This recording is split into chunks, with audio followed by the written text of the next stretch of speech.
I'm going to run through another quick tutorial on getting a little bit more out of your stock MiniZ. This is mainly for the newbies to MiniZs and that are just discovering them and figuring them out. Most people know when you get your MiniZ, it will come with the transmitter light flashing a slow green. That means it's in training mode.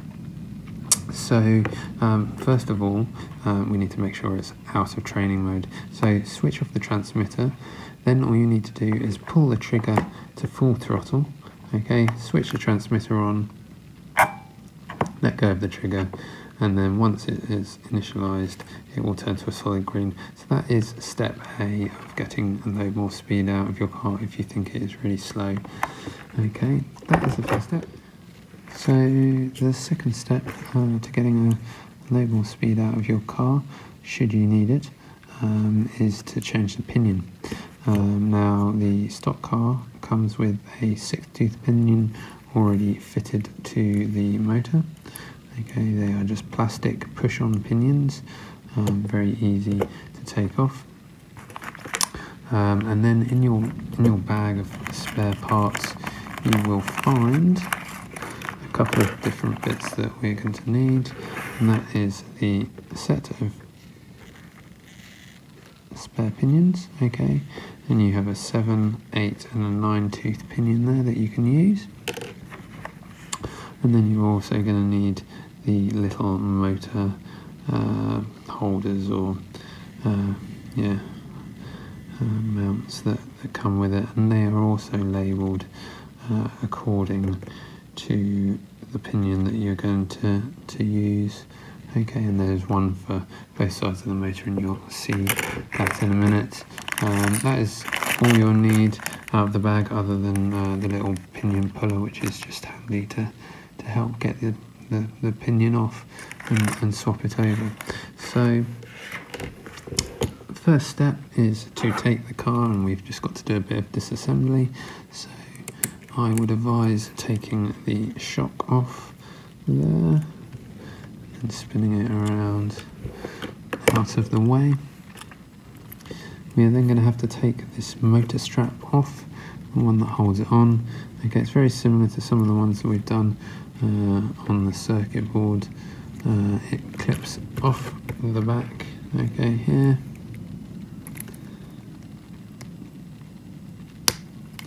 Okay, and then it takes a bit of a wiggle and it comes off like that.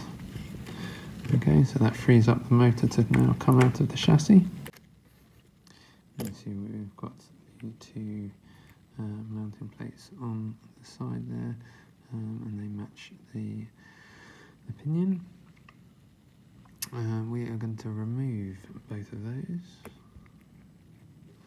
Okay, and we're no longer going to be using those, we can keep those with the old pinion. Okay. We are going to put the new pinion on. Okay, which we've got here. Okay, now when you're putting the pinion on, I like to press it on the table, okay, but rather than just pushing the motor can straight down, just find something flat that you can use on the back of the shaft, okay, to push the shaft into the pinion rather than the motor into the pinion. That way you stand a lot less chance of damaging the motor itself. That should now be on fully. Felt like it's seated properly. And now it's a matter of installing the new clips. So on the parts tree you've got all of the different clips. The 8-tooth pinion uses the 7-tooth motor mounts. It's the same, there's not enough difference between the two. When you go up to the 9-tooth, it then has a separate set of motor mounts. So we're going to install those. They go with the sort of higher part towards the centre of the car. So they go on like that. You'll also see on there is a small little ridge, okay, there, which is going to sit on the bottom of the motor.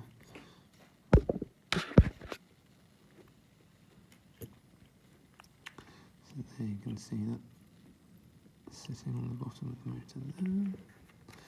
And do the same with the back. Obviously that can only go in one orientation. We're then going to insert the motor back into the car. Now this can be quite fiddly. Doesn't happen first time, it very rarely does. There we go. There we go, that's now fully pressed down. Pinion is automatically spaced correctly, and you can see there it is all lined up. So we're all good. We can simply put the motor strap back on. Again, it can be a bit fiddly.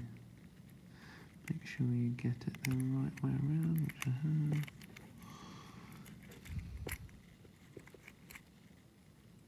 That way?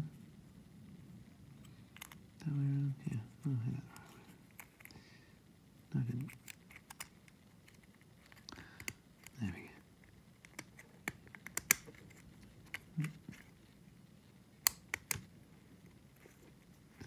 Make sure that clip seats properly in on the back there.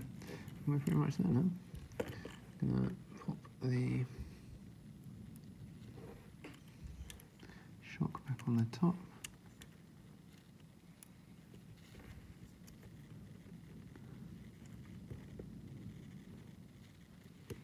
Okay.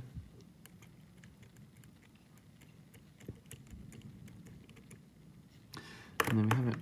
We have got our 8-tooth pinion installed, and we've changed the motor mounts, and we now will have probably got another good third extra speed out of the car, and we'll be flying. So that's it for that one. Nice, quick, easy modification to do to get a whole load more speed out of your stock car.